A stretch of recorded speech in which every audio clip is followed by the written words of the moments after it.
Alright, today I decided I'd do a video update of the Super Nintendo portable project as it's coming along. Just have a lot to discuss, so I figured it would be best to just talk about it rather than take a bunch of pictures and write about it. What you're looking at here is the back of the case.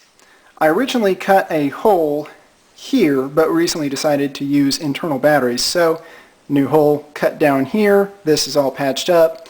The shoulder buttons just like that. And I'll show you what I've done today, and I'm pretty excited about it. It's all worked out quite well. These are aluminum threaded spacers. You can get them from any hardware store. I got them from a Westlake Ace hardware store. And some matching screws that will fit on into there. This is 3/4 of an inch width and I think 3/8 screw. The really cool thing is this. This is really cool. Alright. I have this already pre-wired back when I thought I was going to have to permanently mount the cartridge slot, but I realized if I use some rock hard Bondo here, it's a marine putty or spot putty. You can get it at Walmart for about $2.50, $3 a tube. You just mix the two parts and it forms like that. I put in some aluminum spacers, and once I put it in here, I then have some holes that match what I have. See where I'm going with this? I can just mount it then. What's neat about this is the whole thing is completely removable. Say a wire disconnects and I need to take it all apart to find out what's going on. I can just unscrew these parts and fix it. So there it is. It's mounted, it's solid. It's not as pretty as using like an angled bracket and screwing it all together, but these you're not going to see when I'm finished with it. They're going to be completely invisible on the inside of the case. And the fun thing is I have that support that I need, but it's still removable. To make the cartridge port cover, I bent some aluminum. I cut some plastic and I've drilled some holes here for the mounting posts that I'll be using the threaded aluminum spacers for. Basically, after measuring everything out,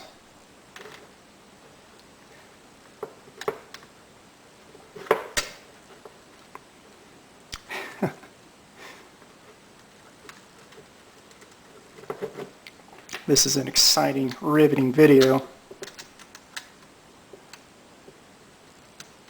I'm going to be famous for this. It's a Sunday afternoon. I managed to have time to work in the garage and all is well. Okay, so there's my mounting post, and that just slides right onto there like that. This fits right in between. Slides on there. And to top it all off, I have a piece of plastic that I cut that matches this. Here's the steps that will happen. I will glue this bent aluminum to these screw posts once I have this and this removed. And then I will unscrew the screw post so this whole thing will come out, but the screw post will be attached. At that point in time, I'll hot glue or use epoxy or super glue or probably all three to connect this to the front there. And then I'll sand the corners so that they're nice and rounded like the aluminum frame is. And at that point in time, I'm ready to paint the entire case. Let me show you how the rest of the case is shaping up so far. I'll just move this so it won't go falling off. But what we can do is attach the sides here.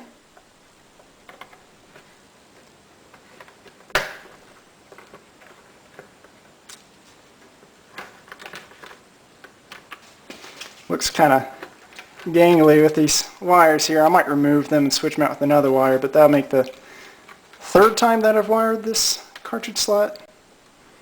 Anyway. Okay, and there's the front put on. So total thickness isn't too bad. And the really, really cool part about all this is going to be nice and flush with the top there. So put it in, and this will be what it looks like. It won't be like my first one where it sticks up about a ½ inch. So that's that.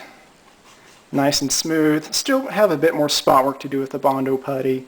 You know, put in the putty, let it dry, sand it, rinse it off with a wet paper towel, get off all the dust, and then do it again and again until it gets perfectly nice and smooth.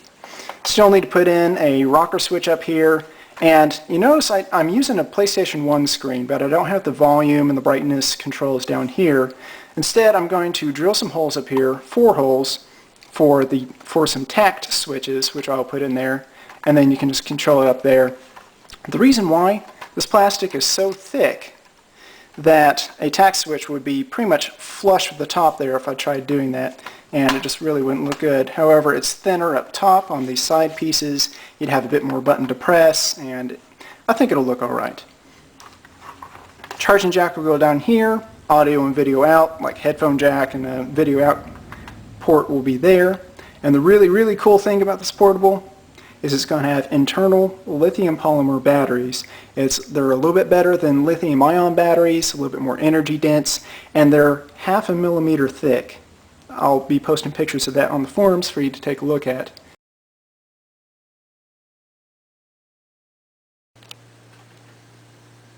Well, there it is, all nice and mounted. Attached with the screws there, nice and out of focus. Yeah, right there, they're in focus. And yeah, I'm probably going to replace those wires with something thinner.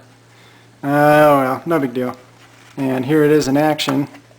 Still a couple of kinks to work out, but the metal's visible, but it looks like it's completely intentional. And unless you look at the whole thing like this, then you're really not going to see anything. Block out that light there, you know, you're not going to be seeing that. And it's going to be pretty much impossible to see, or not impossible, but hard to see the Bondo that I put in there, and certainly not from the front, certainly not from any angles. Unless you just grab it, take out the cartridge, and look at it down like that, you're not going to see them. So, mission accomplished. Anyway, that's it so far, the ZN40 Super Nintendo #2, and more updates to come soon.